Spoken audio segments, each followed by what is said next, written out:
Hello everybody, I am very happy to say that today we are going to be reading another hot sauce story. Now, before I get started and before I tell you what it is, I want to give a big thanks to Sergeant Shy Guy. He is the one that gave me the link for this thread and let me know that he's working on 2 fics. And because of that, I learned hot sauce has already made Filly Foolin 2. So, big thanks to him. And because of that, today we are reading Filly Foolin 2, Campout Capers. I have not read this yet. I don't know how long it is, but I'm making this into one big special because I'm just so freaking happy about it. I love hot sauce. And yeah. Play the drinking game if you want. I would, but I'm already dying from last time, and I actually ran out of the stuff I was drinking. Yeah. So, shall we get started? Deep in the whitetail woods, in a little glade which nestled in the curve of the gentle river from which the woods got their name, the little folds of Ponyville Elementary were busy setting up tents. It was one of the annual campouts, usually one of the happiest events in the school calendar, but at least one little pony wasn't having much fun. Do we really have to share a tent with Dame Tiara and Silver Spoon? Oh, but Spoony, Bloom asked Miss Cheerilee in annoyance, pointing at the 2 mini police who were standing by and laughing at Snips and Snails as they tried to erect their own tent. All the tents are 5 pony tents, explained Miss Cheerilee with a gentle smile, and the 3 of you want together, which leaves how many spaces left in your tent? She left the question hanging in there. Ooh, I know, squealed Sweetie Belle, hopping up and down excitedly. 2! Scootaloo shook her head. But why does it have to be those 2? Yeah, said Sweetie Belle. Why couldn't Twist be in our tent? Bloom kicked Sweetie with a hind hoof, but Miss Cheerilee was already answering the question. Twist asked to be put in a different tent. But before she could continue, there was a sudden crash as Snips and Snails' tent collapsed on top of them. And Cheerilee shook her head. I'm not surprised. Those 2 are retards. No offense to anybody who is mentally handicapped. I apologize. I don't know why. I just say that all the time. But in all fairness, they are mentally deficient, quite. So, if you don't believe me, then go watch the damn show. It's entirely true. Beside the point. I have to go sort that out, she said. Now, all of you get to work and help Dine, Tiara, and Silver Spoon set up your tent. Tent up. Blah. The 3 key marqueteers walked over to where the roll of canvas, metal poles, and ropes were lying in a pile. They were soon joined by Silver Spoon, Spoony, and Diamond Tiara, having quickly lost interest in the slapstick of the 2 clumsy colts, trotted over to join them. Oh, perfect timing, cutie marqueteers, said Spoony, a poisonously sweet smile appearing on her face. We've been waiting for you to come help us put this tent up. But you haven't even started yet, protested Scoots. By the way, yes, I'm still going to call Scootaloo Scoots, so shut up. Her name is Scoots now. I don't care what you say, it's Scoots. We were just thinking about the best way to do it efficiently, said Tiara, and we decided that it was better if we waited for you to join us before we started. Spoony giggled. See? It said Spoony that time. Shut up, I'm calling her Spoony. Giggled and pointed at the jumble pile. Scootaloo, you're the tallest, so you should hold the metal poles. Bloom, since you're the strongest, you should knock your pegs in. Sweetie Belle, we know how much you love fabric, so you should wrap the what? Whatever. But what are you 2 going to do? We're your managers, silly. Laughed Tiara. So party needs to keep you fillies on task. Besides, you might even earn a tent setting up. Mark and Spoony and I would never, ever forgive ourselves if we stood in the way of that. Why, you mean little. Jill was about to advance on the 2 bullies, but Bloom put her foreleg in her way. I've just noticed something. There's somebody missing here.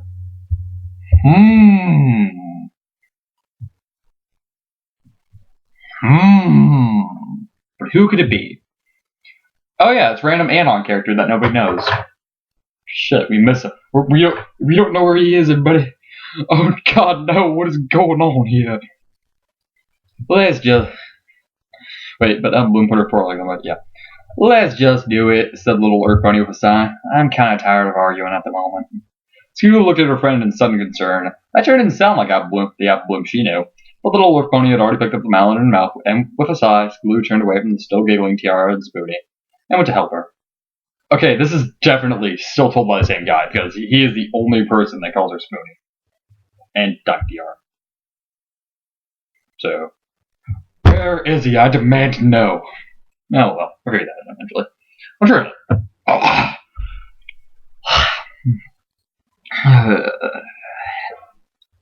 Sweetie was also hard at work.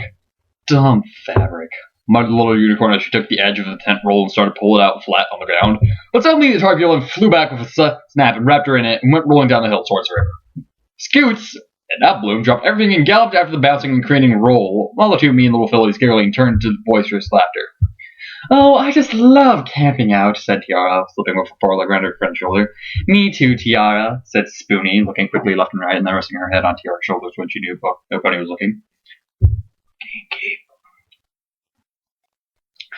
After dinner, Miss Cheerilee left the students to their own devices until bedtime.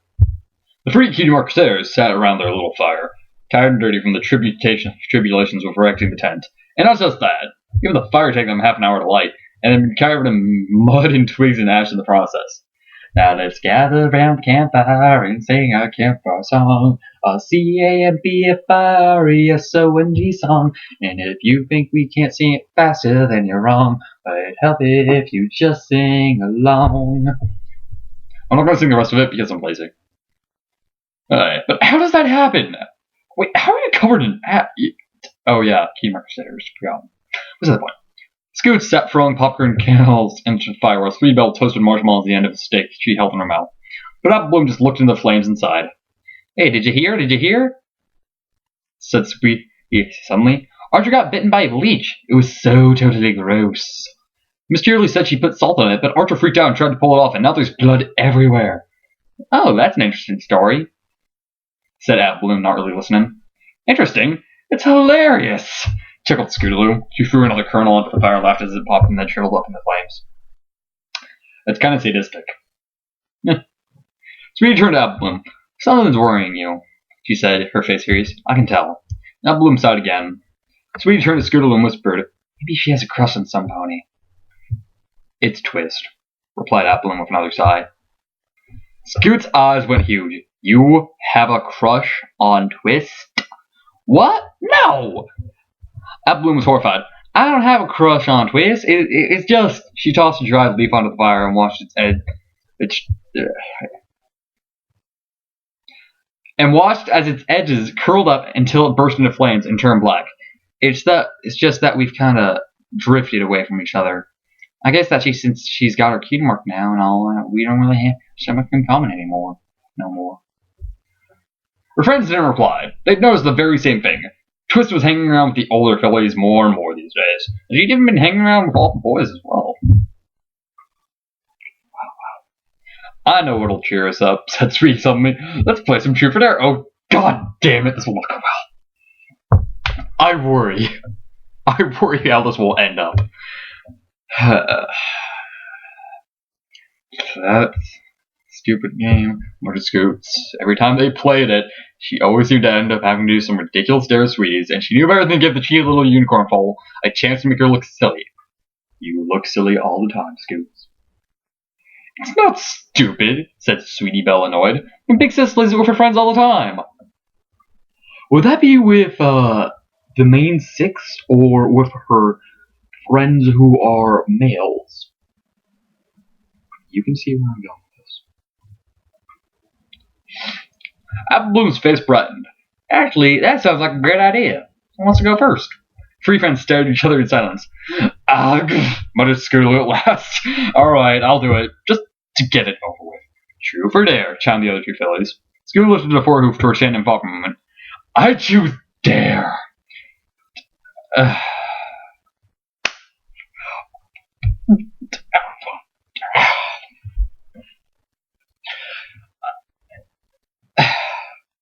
I'm just... Damn it, Scoots! She flared up her wings and glared at her friends in defiance of them finding a tough enough dare for her to perform. Sweetie giggled. I dare you to beat all these marshmallows. Cheerilee's face fell. Oh, Sweetie Belle, you know I hate marshmallows. They're just pure sugar. Ha! Thanks, serves you right. They're not pure sugar, they're some stuff in them. Aw, don't be such a big baby, slapped out Bloom. The game was already starting to cheer up. Would you prefer to do truth instead? Oh, all right, said Scootaloo. She grabbed the big bag of marshmallows we offered her, and one after the other shoved her in her mouth, grimacing every time. Finally, she came to her last two full, and she needed the other two fillies to help them stick them into her mouth. You're supposed to swallow, you know, said Bloom, chuckling. Scootaloo rolled her eyes. The candy in her mouth had begun to melt, and a thin trickle of white liquid started to drool out of one corner of her mouth. Oh! At the sight, Speedy began to laugh. Hey, Scootaloo, she cried. It looks like your mouth is full of cum.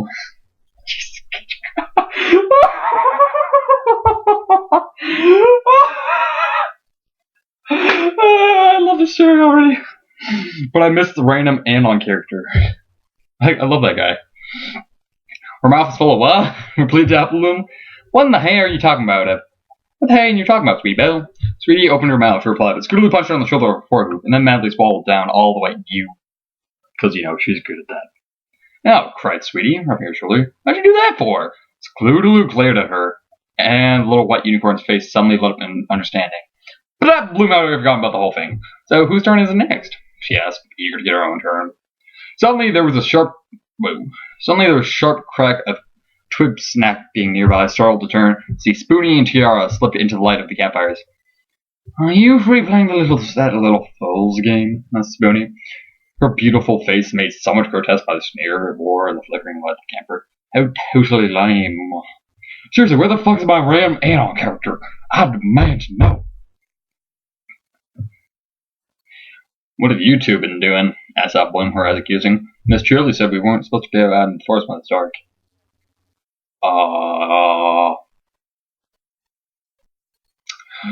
And why is your mouth all covered with that clear, viscous liquid? Where did that come from? Oh, my. And why are you dripping from your special plate? I'm having way too much fun with this.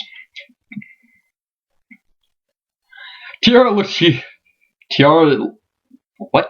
looked at... I'm just going to say Tiara looked at Spoonie. It says Tiara, she looked at Spoonie, but I'm just going to say Tiara looked at Spoonie, and the two of them blushed deeper. No, nothing that would concern you, Bloom, said the pink-coated filly with a sniff. You just went for a walk because it's so boring. You're around here at the camp doing nothing.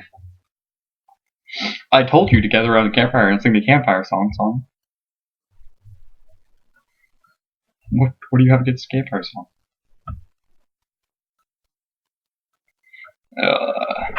Then why don't you join us? Asked Sweetie. Scootaloo and Bloom both glared at the little unicorn, but she just looked back at them and shrugged. Oh, the game's so much more fun with more ponies playing. I guess you're right, said Bloom. Anyway, there was a chance to get the two mean fellas to do something embarrassing, and that would go a long way to cheering her up. Smart. Tiara and Spoonie looked at the laughing Key to Mark stairs, and then at each other. It did look like they were having fun. Oh, all right, said Spoonie, sitting down with Tiara at the edge of the blanket a little away from him. Where the fuck did you come from?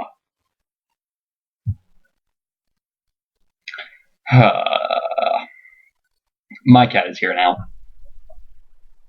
Yep. Sitting down on the edge of a blanket a little away from Bloom and the others. We'll play your silly game. Scootaloo looked from one face to the other of the two mean fellows. So who's going to go first? She asked, a smirk on her face. Spoonie, said Tiara. Tiara said Spoonie at exactly the same time. You can't both go first. You can't both go at the same time, persisted Sweetie Belle. Well, they could try. A quick game of rock, paper, scissors decided the matter, and Spoonie had to go first. True for dare, chorused the little fools. True. Stop it, said Spoonie nervously. Do you have a crush on any pony? I saw Bloom from narrowed eyes and a soft smile on her face. Spoonie's eyes straight away flicked with Tiara to swallow, but she quickly turned back and flustered chose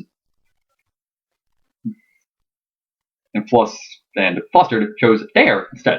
So he opened her mouth right as just a dare, but Bloom leaped in instead.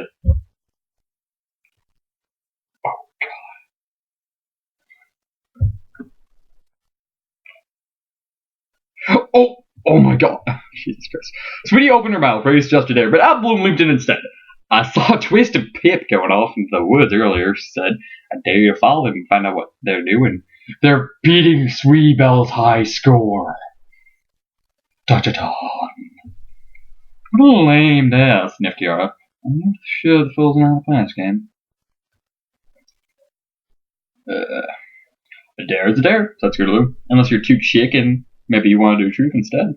Alright, I'll go, said Spoonie with a sigh. She got to her feet and picked up a torch in her mouth. You don't need to take a torch, said Evelyn. Princess Luna's moon just come up. You'll be able to see everything. Spoonie glared at the little rose-maned filly, but then with a shrug she put the torch back down and disappeared into the darkness in the south of the ring with the campfire's light. Scootaloo leaned over to Apple and whispered, Nice work. Or Spoonball. We can have a little fun with Tiara for a little while. Tiara looked across the campfire at the free key marked stage, who had suddenly started to stare at her. With Spoonie no longer at her side, she was feeling a bit out of place, but she quickly went on the offensive. So I guess you guys have been looking forward to the campout all year, said Tiara with a smirk. Maybe one of you will get your camping out key mark. So you all looked at the others. I guess it could happen. The only way to get a key mark is through lots of experience, continued Tiara half-oddly. Just like Spoonie and me. Yeah, you guys do have a lot of experience. And happy. I don't know what the fuck that was, but they do have a lot of experience in that. Wow. I'm making a sex joke. Yes, you couldn't tell. Don't you think we already know that? Said Scootaloo hotly. Tiara shrugged. No, it's alright, I suppose. While you're still a little full, you don't have all the worries that a grown-up does. But you're the same age as us, protested Sweetie. Tiara snorted. Being grown-up has nothing to do with age, she said. But I guess you fools have no idea what I'm talking about. Yeah, it's about licking pussy. We do too, said Sweetie, annoyed. Apple moved to Tiara. You're still talking about experience, right? Tiara nodded. Me and Spoonie have done all sorts of grown-up things. She said, lifting her snout hotly up in the air. Like what? Demanded Scootaloo through her narrowed eyes. Tiara blinked. She could very well tell them about the things her and Spoonie did. Well, she could, but... Oh my. Apple snorted, unimpressed. Well, I've done some grown-up stuff too. She was closer to the others, voice a little conspirational whisper. One time I snuck myself some cider while Big Mac touched me and says, how the back turned.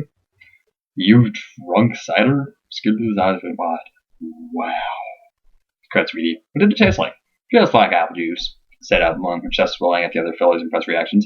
But a bit better too, and it had lots of bubbles, just like sour spirulina. So did you get drunk? Asked Tiara, who was also leaning forward. One time she attempted to try some of her dad's dandelion wine. She'd been caught and got a spanking. Her little rump still stung from it. Well. Apple opened her mouth to say that she had, but she quickly felt bad about lying, so instead she said, well, I don't know, but I felt a little dizzy afterwards, and sleepy. Tiara nodded. It sounded like Apple was telling the truth. Sometimes her dad would have a few drinks, and he'd start walking a little strangely. And often she'd come down for a drink of water after going to bed, and she found him on the couch, already asleep. I don't know why, but I can just imagine diving Tiara's dad in like that bunny outfit from that one episode and singing like a really drunk song. I don't know why, but I can just imagine that because it sounds awesome. But did it feel good? Pressed Sweetie. Apple nodded. It sure did. Suddenly there was rustling in the bushes, not far from them, and the fillies around the campfire fell silent, worried that somebody had been eavesdropping. But it was just Spoonie, back from her dare. Oh dear. She stepped into the glowing circle of the campfire, strange look on her face, and quickly sat down on her haunches next to Tiara. So, what did you find out? Asked Apple eagerly. Spoonie found it hard to meet Apple's gaze and she stared at the fire and said, well, come on, tell us, said Scootaloo, or to chicken out after all. No, just tell us what you saw, Spoonie, said Tiara impatiently. Spoonie leaned forward and whispered hoarsely. I found the two of them in a log layer near the river. Pip was lying down and Twist was kind of kneeling over him. At first, I thought she was helping him because he hurt himself, but then I saw her head going up and down.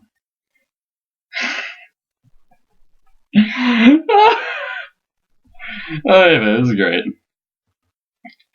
Her head was going up and down, repeated Apple, utterly confused. Spoonie's eyes went wide. She was so sucking on Pip's weenie. Oh my god. Oh, Jesus Christ. Gross, cried out Bloom in horror. Why in Crystal would she be doing that? You know, just sucking on weenies isn't that gross. Oh, sucking on weenies isn't that gross, said Sweetie. But when Scootaloo glared at her and she realized what she just said, her forces looked her mouth. Luckily, Spoonie was still referentially describing what she'd seen, so Bloom hadn't noticed. Good. And while she was doing it, Pip was squirming and moaning so loud it was like he was in pain or something. Oh, it doesn't hurt, said Sweetie. It just feels so good that they have to moan and stuff.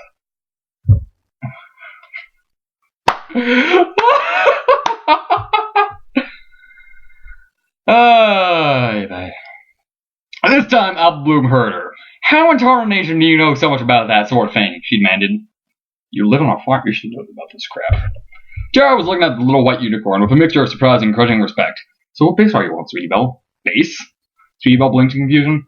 Oh, you can be such a fool sometimes, you know, sighed Tiara. You know, it's how far you've done so for some pony. She counted off on her hooves. First base is kissing, second base is letting Colt touch your boobs, third base is touching each other between the legs and stuff, and home run is, she blushed, you know, doing it. Doing it? Repeated Bloom. She means letting Stallion put his weenie inside you. Can I please just say penis? You can do that? As Bloom, her eyes wide. You live on a fucking farm. How retarded are you? There's that word again. I use it again. I apologize. How stupid are you? She looked at the other fellas and saw her stomach sank. Every pony except for her knew all about the stuff. Even her best friends. So wait, which base is every pony on? Tiara and Spoonie looked at each other and then turned back to the Kid Mark Shaders. Tiara and on third base, said Spoonie, blushing. Keep. Oh, it's going well. It's going very well. Bloom didn't say anything, but turned to Scootaloo, who was smiling with an uncharacteristic shyness. How about you, Scootaloo? Well, said Scoots sheepishly. Usually she'd refuse to answer such a question like this one, but the sugar and all the marshmallows she'd been dared to eat gone to her head, and her inhibitions were lowered. Let's just say that I kind of hit a home run recently. Bloom's jaw dropped. A home run? With who? Scootaloo stared at the ground, kicking dirt with a hoof, and blushing fiercely. Well, it's kind of a secret. AKA, we don't have a name for the guy, so, it's that guy. We should all know by now. Bloom turned to Sweetie Belle with blush as well. Aw, Sweetie Belle, not you too. Little unicorn nodded, her eyes glued to the ground. Even Sweetie Belle's done it, cried Bloom in despair. But as far as I've gone, it's first base. Two million trailers started to giggle. Oh, there's nothing to be ashamed of, said Tiara, smirked. These symphonies are just late bloomers. Oh.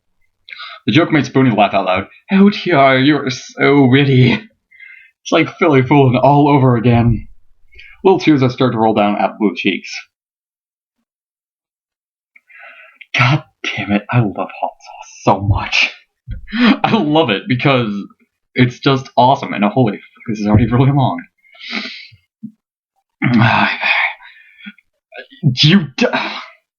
Whatever, reading the story. I really am just a baby, she wailed. Hey, you big bully. Hey, you big bully, Scootaloo trotted up to Tiara, a scowl on her cute little face. Stop saying all that shit. Yeah? Yeah, said Sweetie Belle, who had thrown her forelegs around Bloom's shoulders and was holding her as she cried. But Tiara just laughed, and taking Spoonie by the forehoof, they galloped out into the moonlight night, until only their giggling could be heard. Scootaloo shook the forehoof at the darkness. You two better gallop! I catch you. Aw, just let him go, Scoots, said Bloom. I don't care what anybody says, I'm calling her Scoots. Wiping out the tears in her eyes with her forehooves. I'm in no mood to fight. Just listen to those guys, said Scoots. Just because you haven't done any of that stuff doesn't make you a baby. Yeah, said Sweetie Belle. Besides, Damon, Tiara and Silver Spoon have only done that kind of stuff with each other. Any pony can do that. With each other? Bloom's eyes went impossibly wide. You're mean. Her voice lowered into a hoarse whisper. Filly Foolin? Sweetie nodded. Uh-huh. I got them dueling in Whitefield Woods. But don't worry, the human taught them a lesson. She laughed. He's really good at doing stuff like that. Oh god! Yes, he is mentioned in this story! Yes! He's just called the human. I'll call him the dude. Just cuz. Shut up, I like calling him the dude. Behind Bloom, Scootaloo was definitely just I don't fucking know, gesticulating for the lunar control to stop talking, but it was too late. The human? Repeated Applebloom. Suddenly, everything fell into place, and the little earth pony looked from Sweetie Belle to Scootaloo and back again. Don't tell me you've been doing that stuff with Ham. Her face was a mask of horror. Scootaloo rubbed her head before Four-Hoof sheepishly. Well, maybe. Applebloom's shock deepened. But he's a grown-up. Ain't that sort of thing illegal? He's not such a bad guy, you know, protested Sweetie. He's been helping Scootaloo with her running, and he's much kinder to me than my big sister is. It's kind of true. He is a cool guy. You never force us to do anything, added Scootaloo. And he's so much cooler than all the lame colts in our class. I mean, come on. She stuck out her tongue. Snips and snails. Pipsqueak's kind of cute, said Sweetie. He's a bit too young, said Scootaloo. Besides, Twist got there first. So a reminder of what Twist had been doing forced Applebloom into a deeper despair. I just don't understand nothing anymore, she said, slumping back into her haunches. This is why Fooling Around Part 3 is being made. So Applebloom is not depressed anymore. I don't know how far in production it is, by the way, so it might be today, it might be 10 years from now, I don't know. For a long time, the three Keymark Crusaders sat there in silence, and nothing was heard except for the far-off sounds of other foals talking in their tents, and the occasional pop of a leaf or twig in the campfire. Suddenly, Applebloom stood up. You okay? Asked Scoots. The look on the little rose maned filly's face was unreadable. I just need to be alone for a little while. I need to go masturbate. Okay, no, replied Applebloom coldly. I've got some things to do. And she slipped away into the darkness. Sweetie got up to follow her, but Scootaloo touched her shoulder and shook her head. Let her go, Sweetie Belle, said little Pegasus Foal. Her violet eyes sad. She'll be okay. I hope she doesn't get the human in trouble, said Sweetie Belle, tears starting in her own green eyes. Oh dear. I just knew that human was up to something, muttered Applebloom as she walked through the woods in the direction she knew the river was. Her eyes, which is bright yellow and orange of the campfire, had at last accustomed themselves to the ghostly light of Princess Luna's moon hanging overhead, and the way became easier, revealed by the magic of moonlight. Little Filly looked up at the countless silver-blue orb lighting her way inside. Oh, Princess Luna, thanks for your help, but I still feel so sad. But as she walked, her sadness quickly became manner. Just what was with that human anyway? Playing around with foals when there was all sorts of beautiful single mares in Ponyville. Why did some pony do that? I guess he just found foals cute, she reasoned. That kinda makes sense, didn't it? But why did it have to be her two best friends?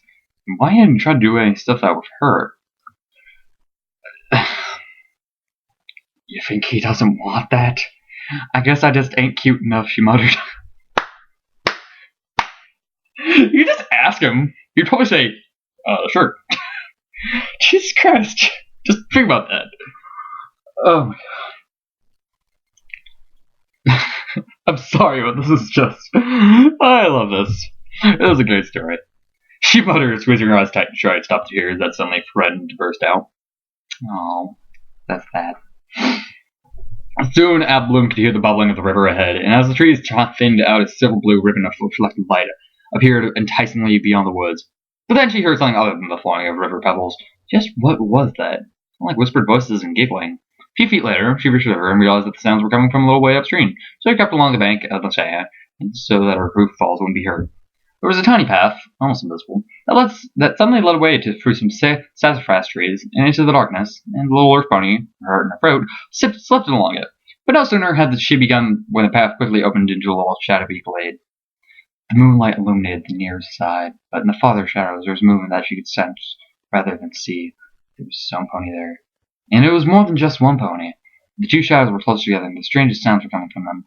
Were they wrestling or fighting or something? Suddenly, she felt cold in the pit of her stomach. It wasn't Twist and Pipsqueak, was it? Probably. Applebloom crept closer. It was lucky that she was small and light, as it made her one of the best sneakers in all of Ponyville Elementary. If she was in Ball of Reef, she would have one of her sneak. She nimbly hopped over the fallen logs and twigs, and crisped up the leaves and ducked under low-hanging tree boughs and creepers until she was so close she was almost so close she could have reached out and touched the two shadow ponies. 1 second.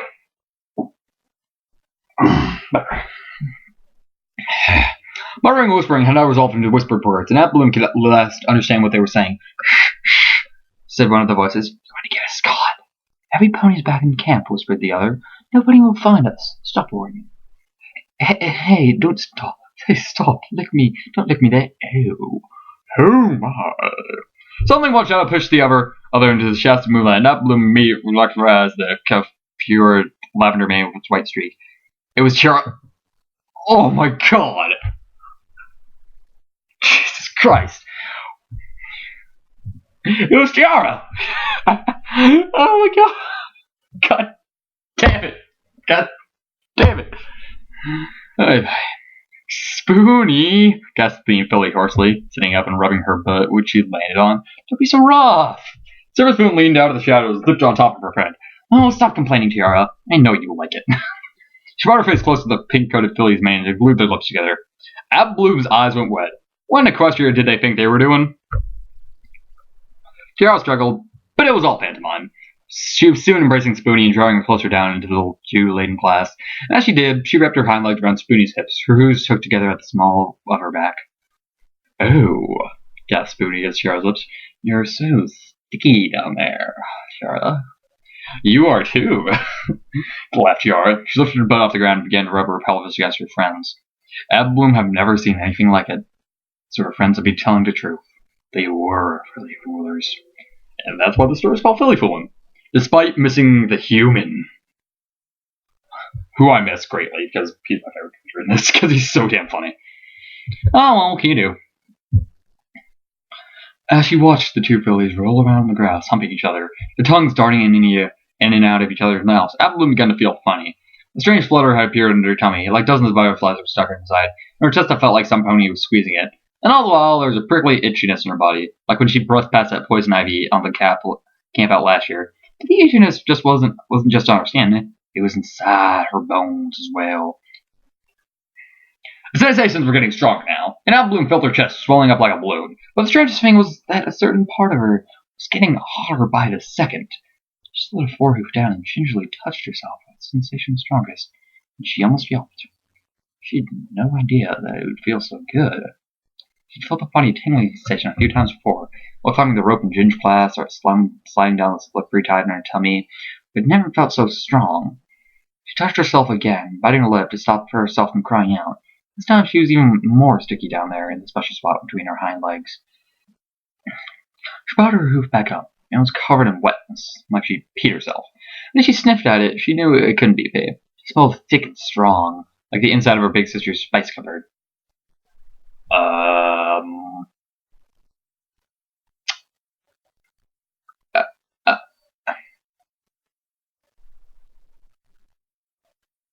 I don't know. I just don't know what to say about that. The itching had turned into a whole bunch of little flames, dancing up and down her spine, but the hottest one was burning in between her haunches.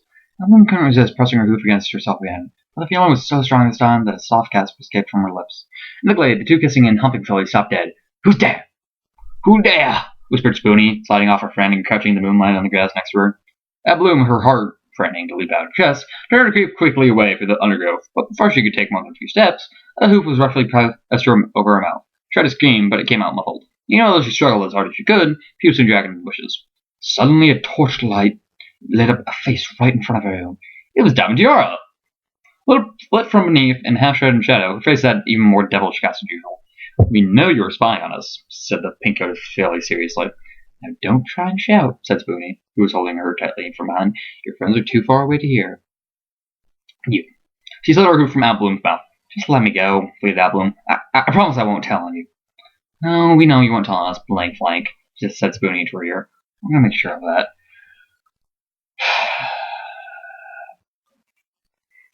Rape me, my friend. Rape me again. We're going to make... What do you mean? Whispered Ab Bloom in horror. We're going to make you our accomplice, said Tiara, the corners of her lips curving into a demonic smile. She turned away and lived a while Spoony, holding both of Ab Bloom's forelegs, held behind her back. Frog marched her back to the moonlit glade. What are you going to do to me? Demanded the little rose-maned Filly. Oh, we're just going to help you get some experience, pint-size, said Spoony with a laugh. Tiara switched the torch off, and Ab Bloom suddenly found herself unable to see anything. But as Spoony marched her forward, the little earth pony's eyes adjusted to the moonlight once more, and she saw that Tiara was lying back on the grass. Her legs splayed wide apart, and she was wearing a wicked grin on her face as she parted the lips of her special place with her forehooves. Kiki.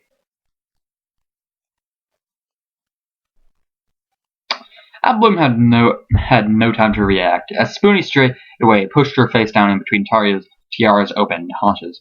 A strong musky scent was emanating from there. In the bright moonlight, Bloom could see Tiara's slit glistening like the dew-coated grass she was lying on. Little Rosemary Filly began to struggle, digging her hooves into the ground, but Spoonie was too strong for her. "Oh, just lick her," said Spoonie. "That's why we get straight to third base and nobody will make fun of you anymore." "But I don't wanna," cried Bloom, jerking her head left and right as Spoonie leaned her weight down from jerking her head left and right as Spoonie leaned her weight down on her from above. "I ain't no Filly Fooler. You really are a baby," said Tiara in exasperation. "Just take your medicine like a big pony." This is hardly medicine. And with that, the mean little filly lifted her butt off the ground and pushed herself forward so her gooey slit was brought fully flush against Bloom's lips. Oh my. My cat is like laying like a dead possum in my lap right now. "Yuck," cried Bloom, twisting her head away. But Spoonie grabbed her mane and pulled her face back around. She pushed Bloom forward until her lips were furrowed back against Tiara's sex. This time they stayed there. The smell was so intense that this time Bloom gagged.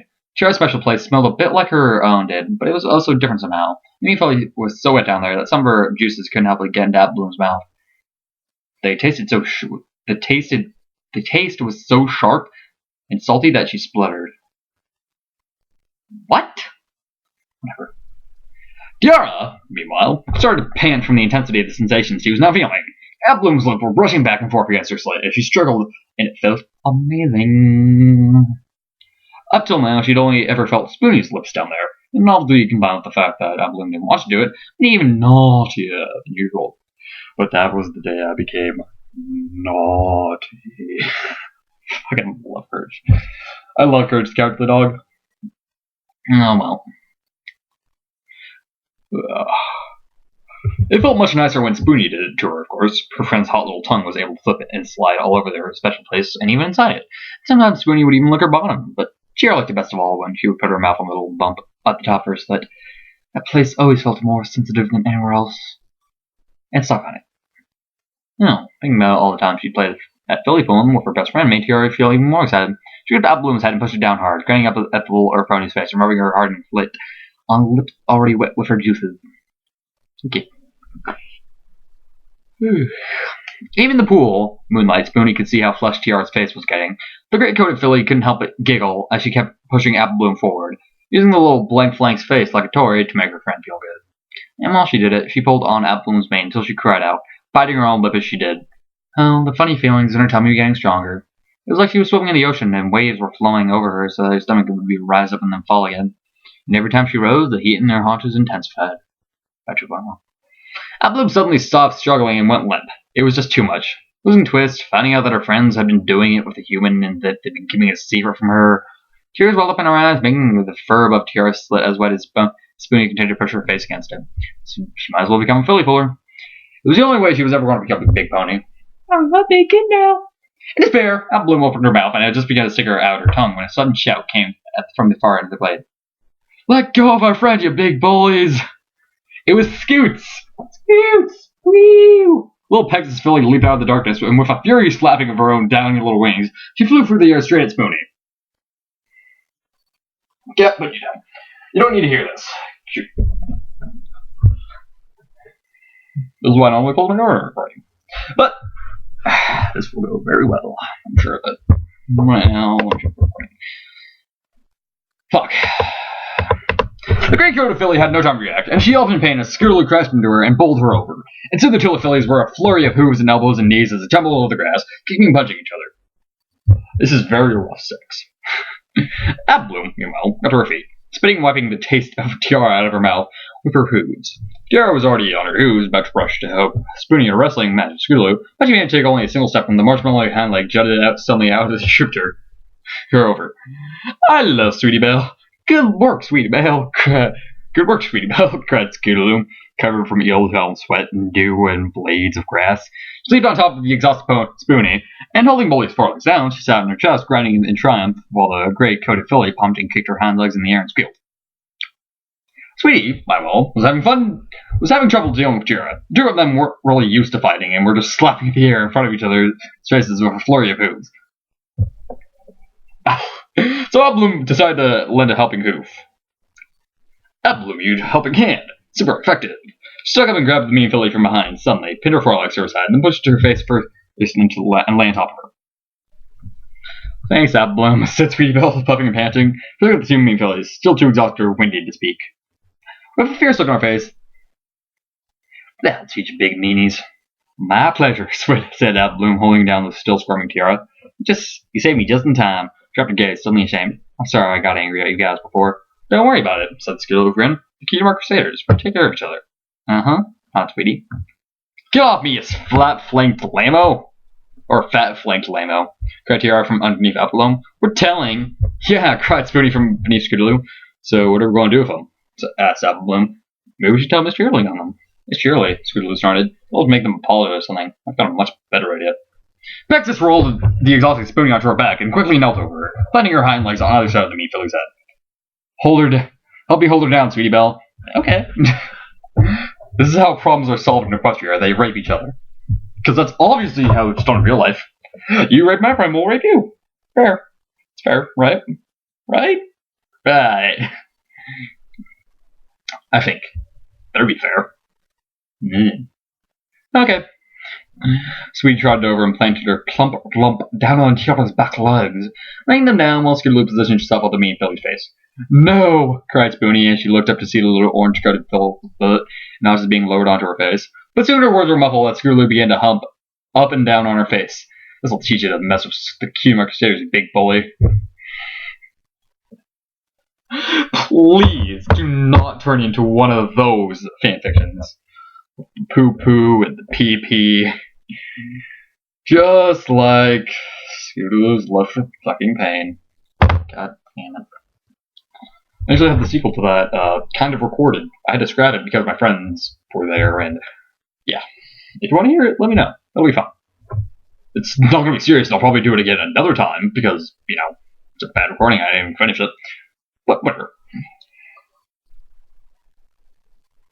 Well, that's the point. This'll teach you to mess with the key mark setters, you big bully. Got little Pegasus. Stop humping and instead started to rub the area from a little clit to her butthole across Spoonie's mouth. The mean filly cried and struggled, jerking her face this way and that in an effort to escape, but Scootaloo squeezed her toned thigh tight and held her in place. How'd you like them apples? Laughed Bloom, feeling suddenly much better while she watched Spoonie getting her just desserts. Spoonie had stopped struggling now, and just lay there as Scootaloo humped her face in earnest. Little Pegasus full bit her lip as she moved her hips back and forth, grinding her clit against Spoonie's lips. Sorry if she just wanted the bully to have a taste of her own medicine, but now it was actually starting to feel pretty awesome. The clit was getting hard, and she felt herself getting hot and gooey between her haunches. Oh my. We are solving right before everybody. Spoonie lay there for a while on a daze, but as Scootaloo's slit started to get wet and leave a trail of moisture across her lips, her nostrils were filled with the ripe scent of sweat and horny little filly, and she stirred. There was a sudden jolt of electricity in her own special place, and although it wasn't her beloved Tiara who was doing a turf, she felt herself starting to enjoy it. She gasped at the sudden waves of pleasure that began to travel up and down her spine. And when she did so, the Pegasus' full swollen slit squirted a small jet of hot juice into her mouth, covering her tongue with sticky saltiness. Kinky. Bloom gasped at what she was saying. Scootaloo had her eyes closed now, and she was humping Spoonie's face faster and faster. Sure didn't look like a game no more. Look, said Sweetie Belle. Silver Spoon's got her tongue stuck out. No, Spoonie! Cried Tiara in horror. She began to struggle desperately and took it all off of Bloom's earth pony strength. And it took all of Bloom's earth pony strength to keep hold of her. What are you doing? Don't lick her! Oh my god. That was the best quote ever. Don't lick her! It's gonna become a meme. Don't lick her. But it was too late. Spoonie had started to look at Scootaloo's slit, at first tentatively, but now in earnest. And at the sudden change in sensation, Pegasus full opened her eyes, looked down at her, and spreads. You love looking at little filly, don't you, Silver Spoon? Said Scootaloo, her face lit up with a victorious smirk. You can't stop yourself. You're just a filly fooler, aren't you? Look, she's getting real excited, said Sweetie, who had leaned forward, looking between the filly's legs. It was true. Top of Spoonie's thighs were wet, the fur matted by the sticky pungent juices, as were now dripping down from her slightly parted baby slit.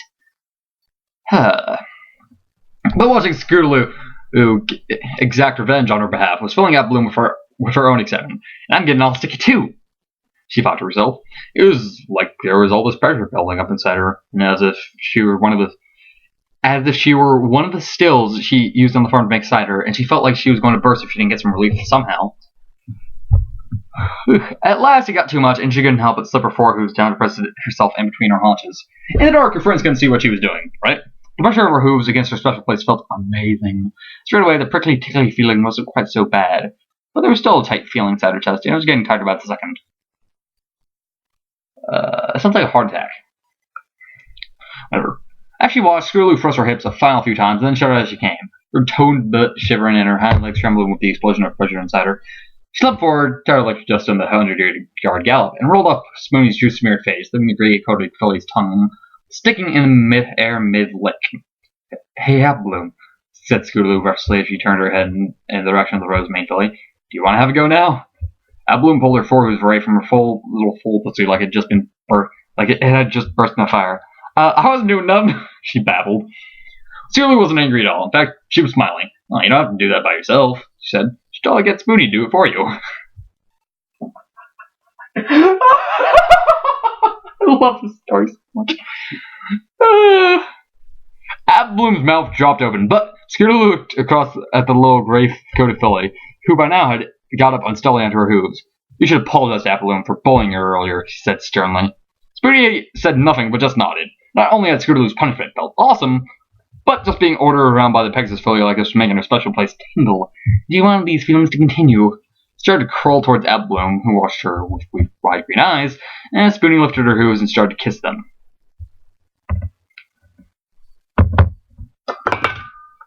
Fuck, this is turning into a BDSM story. Let's see, bondage, no. Dominance, yes. Sadism, masochism, kind of, because of the rape. So now we just need bondage, and we would have a BDSM story. Woo! Anyway.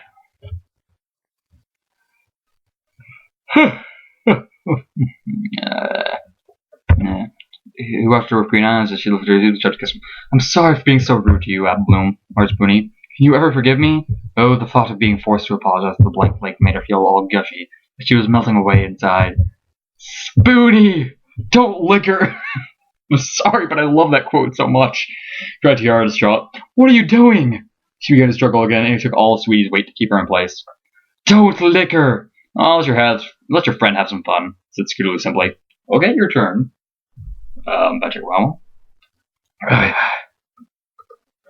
Holy shit, this might actually end up being longer than Spoonin' Around 2.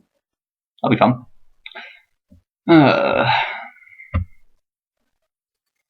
Spoonie was kissing Applebloom's legs higher and higher now, and every now and again her little pink tongue would dart out and dance across the rose-maned Filly's coat, leaving a little trail of fire. And all the while, Applebloom watched her and squirmed at the excruciating sensations of her feeling her undeveloped body. Tiara at last struggled out of Sweetie Belle's hold, and scrambling across the grass, she took hold of Spoonie's back legs and tried to pull her away. "I can't believe you're looking at that blank flank," she said, tears in her eyes. "Don't lick her." Spoonie stopped kissing Applebloom's thighs and looked behind her at her friend. "Oh, come on, Tiara. Stop being so lame and join in." Jesus Christ. She returned to kissing Applebloom, but as she did, she wiggled her rump and swished her tail enticingly towards her friend. Oh, wait.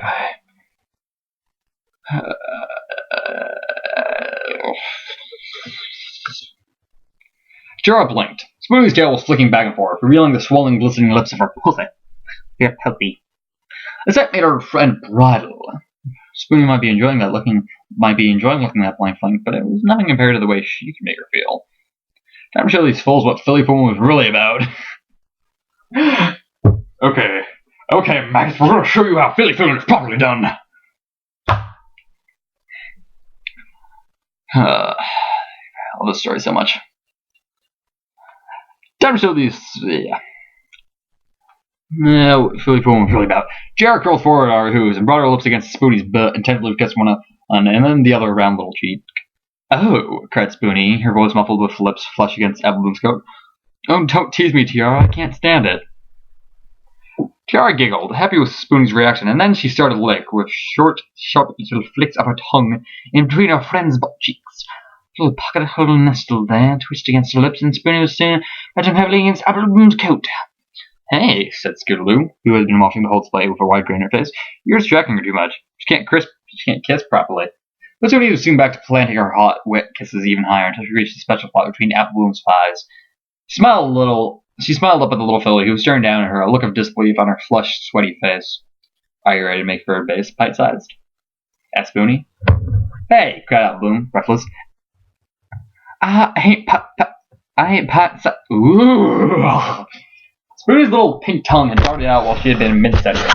It was swift, delicate, like she began to baste the little pony's Earth pony's slit all over with her hot saliva. Oh, yeah. Apple Bloom had thought that touching herself there with her hooves had felt good, but Spoony's tongue was a million times better. It was almost like a moist flame was working its way all over her, and every time Tiara looked at her friend's bottom, the movement of Spoony's tongue would intensify, so that it was almost as if Tiara was licking her as well. Damn. Apple Bloom found it difficult to open her eyes. So intense was the pleasure that was flowing for her now. But somehow she managed to, and what she saw made her blush crimson. Scootaloo and Sweetie were watching her, and they were cheering. Oh my god, what the fuck. Go, Apple Bloom, you can ejaculate. It reminds me like the two guys from Psychonauts. It's like, go Raz! We can't do it, but you sure can. Raz! I'm just gonna imagine those guys. Oh my god, I hate myself for imagining that. I actually imagined that scene, but instead of Scootaloo and Sweetie Belle, I imagined those guys. Fucking terrible. I hate myself for it. Go Apple Bloom! You can ejaculate all over her face. Sounds like fun, right? Right. Go for it, Apple Bloom. Oh my god. I didn't even read that part. I was just joking. Cried Scootaloo, pumping a forehoof in the air. You can do it! Oh my god! You can do it! Cried Sweetie. Does it feel good? But, was all the little rose-made pony was able to get out. Spoony brought her forelegs under her round butt cheek. Her round little button lifted it to allow her tongue to get deeper inside. Right.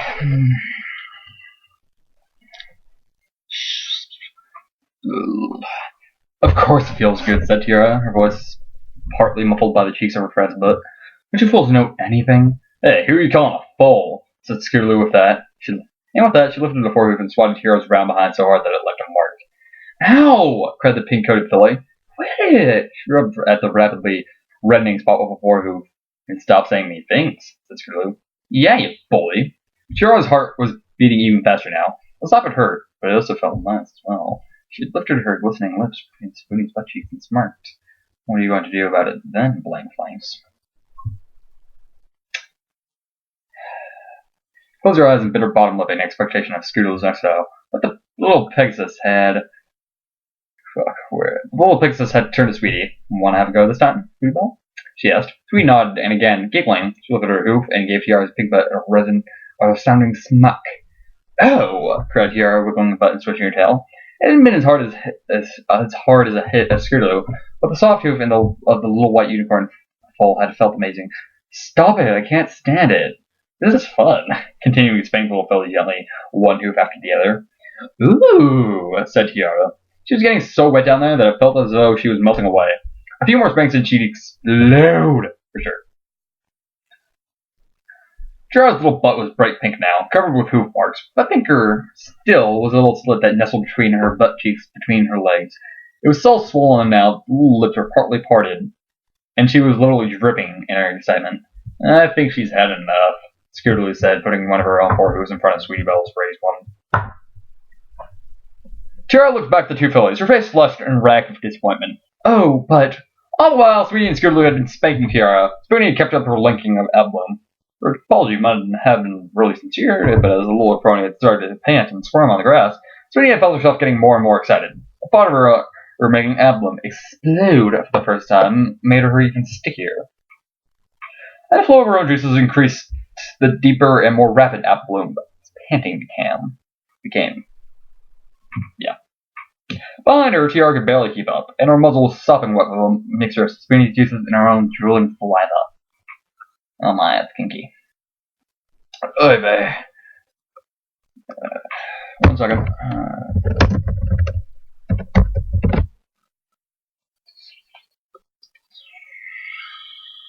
Holy fuck, this is a... Holy balls, this is a long story.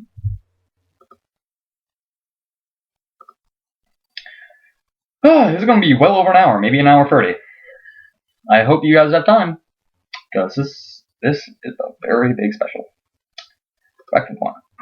But Bloom didn't notice any of this anymore. She lifted her eyes and she was staring up at the disk of the moon, concentrating on it as the waves of pleasure racking her body became almost unbearable. The moon was like an eye staring down at her, and Bloom imagined it was Princess Luna herself, looking down at her, and the thought of her doing these naughty things while she watched made her even more excited. Again, we just need bondage, and we'll be set for almost every fetish. Every fetish that isn't, scarring for life. What's that word? Just put his head down hard to drive the little corner and Filly's tongue deeper into her, and was almost immediately started to shudder. What's happening? She cried, her voice hoarse. Cheerilee lifted her face off Spoonie's butt and laughed. Oh, you're going to enjoy this pint-sized, she said with a mean laugh. A few months ago, the key Mercury built a model rocket for the science fair. They worked a whole week of afternoons on it. And on the big day, they set up the park access from the road of the schoolhouse. Bloom had lit the wick, and they'd all step back to watch what would happen. I had flown up into the sky in a jagged but rapid course, and right now the little orc pony felt as if she too was sweeping past the darkness, coolest of the light air. The higher she got, the hotter she got, till she felt like she might burst from inside. Shoulder bodies swelling and filling with pleasure and warmth. And then, just when she thought she couldn't get any hotter or tighter, or that things couldn't feel better, she burst, just as the rocket had, exploding out in a bright surface that lifted the sky and blinded her with the intensity of the glare. Wow, that was intense, said Cheerilee, whistling. And I don't know if I've ever come like that before. Did it feel good up, Bloom? Asked Sweetie. As what? It must have felt good, right? But Bloom couldn't say a thing. So worn out she was. It's like fucking Yoda talk. So worn out I am. So worn out she was from all the strange and awesome new feelings that had exploded inside her today. Spoonie was also catching her breath, having come at the same time as Bloom and Tiara, sitting beside her, threw her legs over around her friend as she panted. Nice work, said the pink-coated Filly, planting a kiss on her sweaty cheek. You're not angry at me? Asked Spoonie, her eyes tearing up in relief. Of course not, said Tiara with a snort. Who tells these lame fools to listen about Filly Foolin, dimly? Hey, who are you calling lame? demanded Scootaloo, taking a step towards Filly's. You take that back, said Sweetbell, coming up beside her. But before another fight could break out, there was a sudden flash of torches beam that cut through the magical blue moonlight of the glade, and it was followed almost immediately by the crash and rustling of somebody pushing themselves through the undergrowth.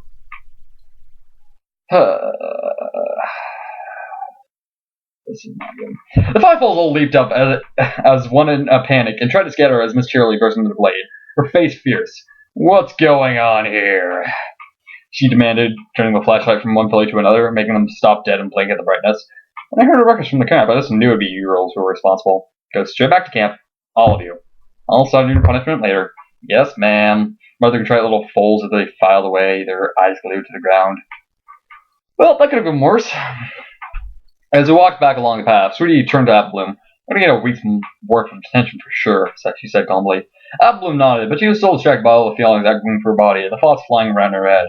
While she was lost in thought, Spoonie slipped up behind her and whispered, but it was telling over a week of detention, wasn't it?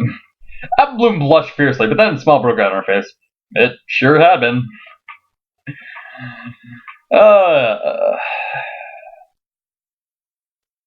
Yes, the humor is in this story. Yes, I'm overly happy about this. And so that's why I've got a week of detentions, said Sweetbell, finishing her story. But since we all get to do them together, it's not so bad. She snuggled up against me, rubbing her muzzle on my naked chest. I miss playing with you after school, though.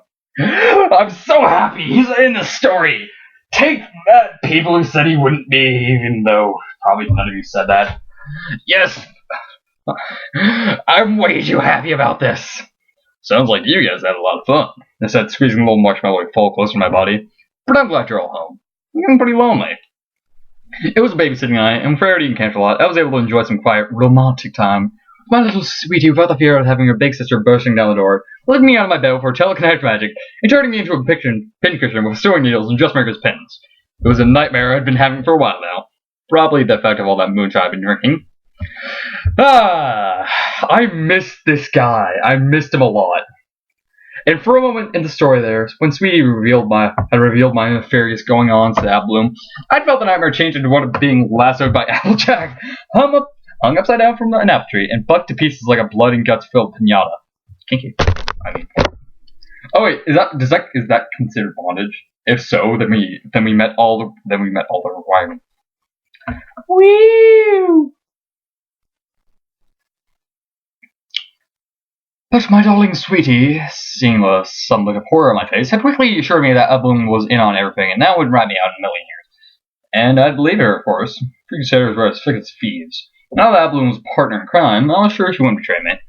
Betray them, or me. So I couldn't stay annoyed. They were only little fools after all, and keeping secrets was hard. You still broke your promise, though, I said to Sweetie. So I guess you need to be punished for that. Sweetie's eyes went large. Punished? I turned her over onto her side and my hands up over flat, undeveloped breast with her tiny nipples and along her lightly curved tummy as I nibbled at that fuzzy, fragrant neck of hers through that vanilla-scented mane. I said. You definitely need to be punished. It's the only way you'll learn to keep your promises. I miss this guy. I kept stroking her coat with my left hand while I slid the front of my boxers down with my right and unleashed my already throbbing hard on. It's a throbbing mass. It jutted out as if it had mind of its own and poked the little hole in the small of her back. Take a drink. Wow, guess Sweetie. It's really hard. I've been waiting for days for you to get back. Jesus Christ. I said, leaning across and kissing her on the side of her mouth. I thought maybe we could try something special. You like that, Sweetie? Lady Runful nodded her head in nervous excitement. I started to rub the head between the soft lobes of the unicorn bull's butt, and as my lips made their way along the cheek of her ears, which I started to nibble at. She loves it when I do that. And soon she was gasping and pushing her butt back at Nibby. Having the length of my dick sliding up between those two fattening cheeks was amazing. And as I'd be profusely producing pre-cum, which flowed out and left a little trail on the top of her crack. I decided I need to enjoy the juice of those spot of hers right now. I could already feel it slicking hot against my nutsack. Okay. So I slid my dick down and began teasingly rub the head along her baby soft little slit. She gasped at the tip as the tip brushed against her tiny little foot at the downward slope, and soon the pre-cum was leaking from me. Mixed with the hot stickiness of the full juice had started to trickle, boiling hot at her. You're always teasing me, she whispered. It's just because I want to hear that beautiful voice of yours, I said, kissing her neck over and over and sliding my tongue along the sensitive edges of her ears. You don't like it? Sweetie shook her head. No, I guess it's... Oh. I had just pushed forward a little, and the head of my dick parted the soft lips of her precious little pussy. It slid part of the way in. The feeling was almost excruciating in its intensity after so long following my hand and Rarity's horn wax for company. Horn wax? They have that? And I bit my bottom lip hard to stop from crying out. Maybe Rarity was out, but there was no predicting when she might come back, and whether some ponies might be wandering about outside the boutique. True. Sweetie was panting softly now, and as I slid my hands up and down her tummy, I felt her little nipples hardening like crazy against the palms. I decided to pull out a little, and I could already feel gentle jolts of pleasure crossing up my spine.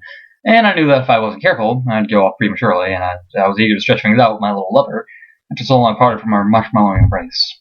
I love that. I love how he describes Sweetie Belle as marshmallowy. I don't know why, but that amuses me. Marshmallowy embrace. Oh. As soon as I pulled out, the juices had been boiling up inside of her flowed out after my dick, going the whole length and overflowing onto my balls and the bed sheets. Whoa, Sweetie, I gasped. You're really wet tonight. Above the little fall. I felt her warm face and a blush that spread all the way down her neck and shoulders. I guess it's because I was telling you all about all the naughty stuff we did. Well, I stroked my dick with my right hand, and I couldn't resist taking a few fingers of my left in that tight little juice box of hers and stirring her up a little, making her squeak. If you have anything, take a drink. After a little while, I took them out, sticky, slicking gooey with her juices, and she stroked her clit, now as hard as a bullet, turning those adorable squeaks into heavy moans. So, I whispered in her ear, do you want to try that special thing I was talking about earlier? Muttered Sweetie, her eyes squeezed shut. distracted by the strong feelings that were flowing through her body, but she still managed to nod, her curly mane tickling my face. I went and put her in your butt, I said. Sweetie's eyes flashed open. My butt. Gasped the unicorn full, feeling nervous, but won't it hurt? No way, I said. Well, maybe for a second. But I'll go really slow, and if it feels bad, you can tell me right away, okay? I don't know, the little foal, said the little foal. But then I quickened the gentle flicking of her clit and stuck my tongue into her ear, and soon she was squirming almost uncontrollably. So, can I? I asked again. Panted Sweetie. My teasing had finally done its job, and even though she couldn't get the words out, I could tell from the little nodding of her head that she was okay with it. You magnificent bastard! I grabbed her around the hips and flipped her onto her tummy, making her squeal into delight. With a hand on each round cheek of her butt, I parted them and buried my face in between them. As I licked lustily at the dripping little mound between her haunches, I felt her little butthole wink against my nose. Instead of her there was intoxicatingly rich and spicy with foolish excitement.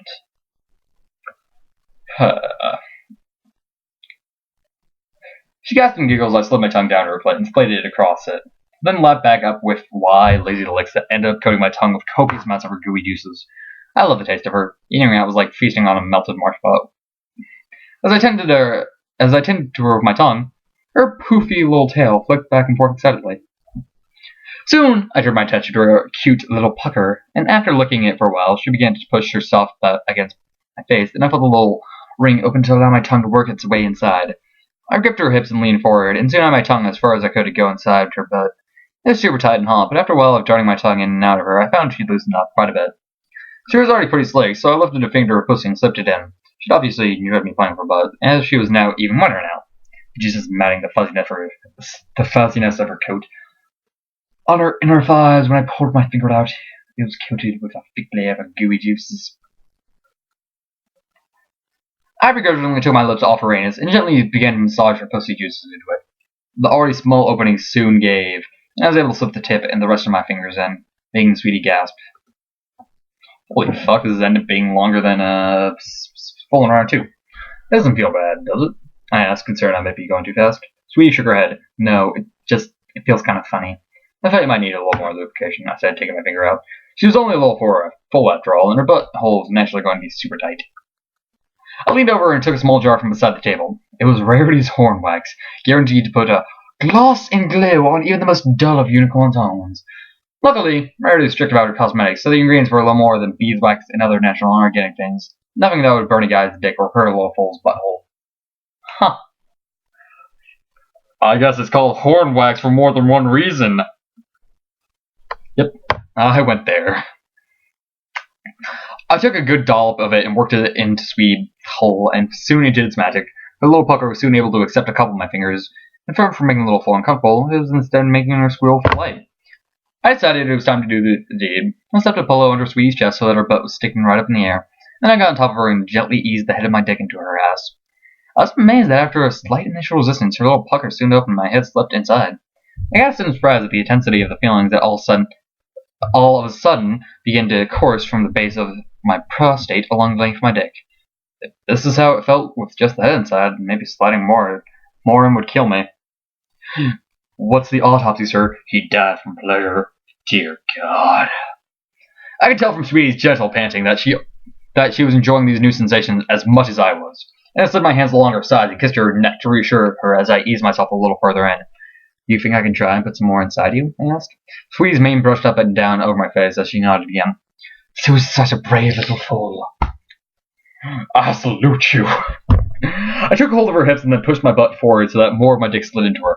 The sudden satiny softness of that tight little tunnel wrapped around me was indescribable, and the heat was unbelievable. Sweetie was obviously getting even more turned on as well, as her little pussy was literally overflowing, her juices dripping out of the sheets beneath us. Got a little full, and I bit her mane and held in my mouth as I stopped myself from groaning just as hard. Got outside. I looked across the room at the mirrored front of the wardrobe against the far wall and saw Sweetie's face reflected there, grimacing in pleasure, and the sight made me even harder still. I couldn't hold myself back anymore, and I pushed in a little farther and a little stronger, and soon, by degrees, I felt my entire length of my angry, wicked, hard cock inside her. 1 second, everybody. Close my door. Alright, where were we? Oh, fuck. I'm going to the bottom mountain full of falls tight little ass. Oh, fuck. That's what I imagine him sounding like there. So what are you spending hard now? Do you feel good too? I didn't reply. I just leaned forward and started to kiss her neck and back as I lifted her away and drew myself slowly out with agonizing sensitivity until only that I was inside her. Is that it? asked Sweetie, looking at me with clear disappointment in her face. I said, and as I pushed forward again, harder this time, and I drove myself back up to the hilt inside her. In the mirror, Sweetie's mouth slipped open, and her tongue stuck out in a soundless cry of pleasure. Look of abandon of the sexy little kid's face was utterly arresting, and I started fucking her slowly, sliding in her and then slowly out again. And I grimaced or whatever the fuck it is, at the sensation of that tight little tunnel wrapped around me. But I don't care what that is. Or grimaced, I don't fucking care. I'm the reader here. She shouted every time I slid back into her, and her wobbly legs threatened to let her collapse on the bed. So I was forced to lift her up and hold her steady with my hands, which wasn't easy. She might only be a little full and made a marshmallow, but she weighed a surprising amount. I'd imagine so. Still gripping with her hip with my left hand, I set my right up to her puffy tail and grasped it as well, drawing it aside so I could watch my cock sliding in and around her butt. Out of those two perfect globes, soft with white beach fuzz. Obscenely parting to allow the length of my angry adult penis to stab in and out of her made me shake my head in disbelief. What the fuck was I doing? Fucking a little fool in the ass. I was half hoping some pony would throw open the bedroom door and stop me before I kicked him into Graves' fins. But nobody did. No pony did. He's changed. My cock was rocking dangerously now, and I was almost driven over the edge of no return, where you lose all control and nothing will stop you from flashing your load, wherever it's going to end up. So I slowed my fucking to almost a standstill to let the precipitous waves of pleasure crash over me, and somehow kept myself from coming, not wanting to be over so soon. But Sweetie had other ideas. She lifted her hips and drew her butt forward, and for a second I thought she'd had enough. But then she pushed it back out and towards me, making me moan deeply as her ass slid back onto my super sensitive dick. And soon, I quickly learned that she could control her rhythm of our running herself. She began to pump herself back and forth on my cock. I started to help things along by sliding a hand out of her butt to rub her out a little crit. She groaned. Don't stop, it feels too good. Next time I read a story of this magnitude, I'm getting a fucking drink. I groaned as well. Oh, your current foes round butt cheeks were bouncing against my abdomen now. And I had no other choice but to grip her around the waist with both hands and meet her rhythm with equally strong of her own. Fuck! I cried. There was no way I'd be able to stop this time, I realized, so I decided I might as well enjoy the ride. Okay. The sound of slapping as Sweetie's butt and thighs clashed against my own body grew quicker, and I felt my balls tighten and lift up as the semen started to pull up into my dick. Sweetie was groaning more rapidly now. I managed to open my eyes, which wanted to remain squeezed shut to focus on the pleasure. That was rippling through me. It saw the little fool's face in the mirror at the cupboard. Her mouth was hanging slackly open now, a thin string of saliva drooling from it, and her tongue lolling out. But her horn, there was a shimmering glow inside her horn. The brightness of which ebbed and flowed as I fucked her. And I realized that she was on the point of coming. I bit my lip and forced myself to keep it together. I was going to come at the same time of her, even if it killed me. I'm telling you, man, that autopsy with pleasure. It's hard. It's hard to explain. It's hard to explain to your friends and family. Luckily, I didn't have to keep it together for long. Flicking my fingertips against her swollen little clit finally threw her over the edge. She became with a loud cry, and as she came out of her now glowed almost incandescent spark. Incandescent, I don't fucking know. Sparks coursing up and down Slank, and at the same time her ass clenched me like a vice. Felt the waves of sticky juice slowly screaming out of her pussy onto my balls, and the sheets beneath. That was it for me. I gripped Sweetie's hips so tightly that my fingernails bit into her skin, and I started plunging in and out of her so hard that her forehoof went from underneath her, and she fell forwards onto the face of her bed.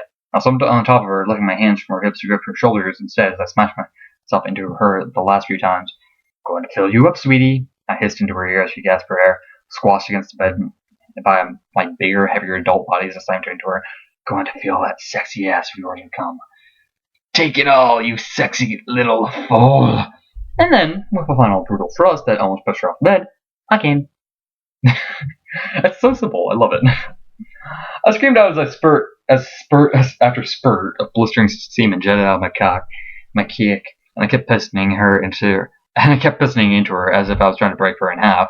And with each of us, Sweetie's cry grew louder and shriller as I drove her headlong from her first box into another one. As the final episode of orgasm washed over the two of us, I slumped, exhausted and panting. My chest on the fire from exertion, right on top of her. She squealed and squirmed her way out from under me, then threw her forelegs around my neck and kissed me over and over. Did it hurt much? I was concerned. I could really keep my nose open, and every muscle was beckoning me to sleep. Nuh-uh. Oh, Sweetie Belle, how I love you, said Sweetie, shaking her head so that her mane, slick with sweat, flicked left and right. It felt too good, actually. Well, almost too good. The little unicorn sighed as she grabbed the pillow and hugged it to herself. I turned on my side with difficulty, and she lifted her eyes shyly to meet mine. Did it feel good for you, too? I smiled, and with a groan, I slumped onto my back beside her. I think I came my brains out, I said. Sweetie giggled. Hey, Sweetie, I said suddenly. Get on your tummy. She blinked in surprise at my request, but did as she was told. She looked back at me, her eyes wide, as I clambered clumsily onto all fours behind her. Are we going to do it again? What? I cried. Right now? I reached down and pumped my softening dick a few times. It might take me a little while to get my strength back. No. I replied. I just want to see something. I scooched up behind her with a hand on each of her little round Sweetie ass cheeks. I parted them. You want to see if you really did come your brains out? Get a little full. Something like that, I said. Try and push it out, Sweetie. While I walked with eager eyes, Sweetie strained herself, and then, with a moment or two, her asshole winked, and the thick stream of my semen dripped out of her onto my bed. It tickles too much, chuckled a little full. Slipped out of my grasp, and turning around, she flopped into her tummy, and the bed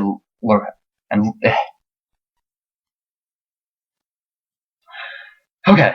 She slipped out of my grasp, and turning around, she flopped into her tummy, on the bed, and looked at the mess we made on the streets. Wow, you sure had a lot of white stuff saved up. Well, it has been almost a week, I said, something back onto my butt. Little unicorn foal brought her forehoof between her haunches and dabbed at the gooey white mixture of juices that were matting her coat and then brought it to her nose. This smells funny, she remarked. Does it? I was too far gone now to manage any conversation, so I stretched myself on the bed ready for a post-coital nap. But, naturally, it was not to be. The beginnings of delightful sleep were unceremoniously shattered by the sudden chime of the doorbell. Oh shit, it's Rarity. Flying off the bed. I cried, flying off the bed as if I had had a red-hot poker. Oh, well, a still darning needle jabbed up my ass. She's forgotten her key again. Yeah, that's bad. Well, my sis isn't supposed to be back until... Processed Sweetie. I grabbed the box of tissues sitting up in my dresser and flung it over my back. Sweetie, clean yourself up. I'll go let her in. With my pants still around my knees, I half stumbled out the door of my bedroom as I heard this doorbell chime a second, then a third time. Coming, I yelled. Jesus, keep your horn on, lady. I shuffled rather than walked down the stairs while I zipped my pants up, and I was still in the process of buttoning my shirt when I reached the front door. The bell was constantly ringing now, as I unlocked and opened the door, I could see a livid Rarity waiting there, ready to fling accusations of pedophilia at me. But instead, I found a blonde Maypexa standing there, mailbags attached to her sides, a friendly, somewhat confused look on her white, innocent face. Derpy! I cried. Pixis looked at me apologetically, as the front bell continued to ring even though she wasn't touching it. Oh, I'm so sorry, she said. I think I pressed it too hard. I was so filled with relief that I didn't even give two shits about that annoying noise, but I smiled at my wall-eyed Saverius. Oh, don't worry about that. It was broken already. Derby blinked at me, her mouth hanging open, but then she suddenly remembered why she was here. Oh, she said. You're the human, aren't you? I love Derpy. That's correct, I replied. There's not putting anything past Miss Derpy Hooves. Well, I have a delivery for you, said. Me? Said dumbstruck. This was literally the first piece of mail I'd ever received in all of my time in Equestria. Uh-huh, nodded Derpy as she reached back and dipped her muzzle into one of her mailbags. It's got your name on it. My name? After a flurry of envelopes and packages and muffins spelled out, she at last found the letter and handed it to me. I took it from her mouth, wiped a little of her drool that was on it, on my shirt, and read the front. To the human, I read. Ha-ha, to the human. Cute. I have a name, you know, ponies. Thanks, Derpy. Well, what the fuck's your name? I just call you the dude. The dude. Thanks, Derpy, I said, petting her on the head and making her giggle. Oh, no problem, said the dear little Pegasus pony. She made a clumsy salute. Neither rain nor hail nor shine will ever stop the muffins from getting through. And with that, she spread her wings, and with a few strong flaps that set little miniature tornadoes of dust riding from the street, and almost blew the letter out of my hand. She leaped into the sky and flew away, diving and loop-de-looping as she did. After kicking the doorbell a few times until it stopped ringing, I stuck inside, and after closing the door, I used the opportunity while still alone to tear open the envelope and look inside. Inside the envelope was a note. Meet me at the Cutie Mark Crusader Clubhouse at 9 o'clock tonight. It read in crayon. We've got stuff to discuss. To be concluded in full round 3. First bloom. That was an hour and 20 minutes long. Well, everybody, I've learned a lot of things. Like, I need to bring something when I read a story of this magnitude. Then, Sergeant Shy Guy, you're awesome. I will read the rest of Hot Sauce's stories. I don't know when Falling Around for Real will actually be coming out. I'll try and keep you guys posted on that. Whether it be in another fanfiction time or I just record a random real life video, because I actually enjoy doing that. It's just kind of a random thing that I can just kind of talk about. Anywho, this is going to be a bit and a half to render and upload, so there you go. But I really hope you all enjoyed. I know I did. I had a lot of fun with this. Now, if you'll excuse me, I don't know what I'm going to do. I'm going to go get some water or something. Until next time, everybody, pony, everybody, whatever. Till next time, I hope you all enjoyed, man. Yeah, a lot of fun. I don't know what the hell I'm going to upload next. I didn't think of that, crap. I was going to say what fanfiction I was going to read next, but slipped my mind. Whatever, what's the point? Until next time, everybody. Until next time.